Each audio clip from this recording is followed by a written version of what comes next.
আমার একটা শখের বাড়ি হবে, যেটা শুধুই আমার বাড়ি হবে। মানুষকে বলতে পারবো, হ্যাঁ, আমারও একটা বাড়ি আছে, শখের বাড়ি। আমার বাড়িটা অত বিলাসবহুল হবে না, খুব সাধারণ একটা বাড়ি হবে, যার নাম দিব আমার শখের বাড়ি। বাড়িটা নিজের মতো করে সাজাবো। বাড়িতে যা থাকবে সব আমার পছন্দ মতো। বাড়ির গেইটে লাগাবো বাগান বিলাস গাছ। বাড়ির সামনে এক পাশে লাগাবো গোলাপ, বেলি, হাসনাহেনা, রজনীগন্ধা আর হরেক রকমের ফুল। সন্ধে হলেই যেন আমার শখের বাড়িটায় ফুলের সৌরভে মুখরিত হয়ে যায়। আমার শখের বাড়িটার পিছনে একটা পুকুর থাকবে, সেই পুকুরে থাকবে কিছু পদ্ম ফুল। পুকুরটাতে একটা ঘাটও বাঁধাই নেব। বৃষ্টির দিনে পুকুরে নেমে বৃষ্টি বিলাস করব। এই বাড়িটা হবে আমার নিজের উপার্জনে।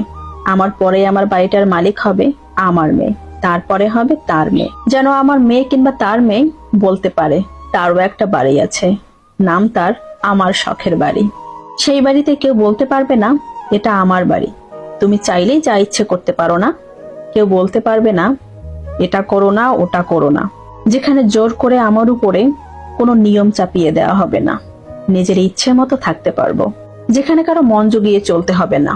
ওই বাড়িটা শুধু আমার বাড়ি থাকবে, তাই তো তার নাম দিব আমার শখের বাড়ি।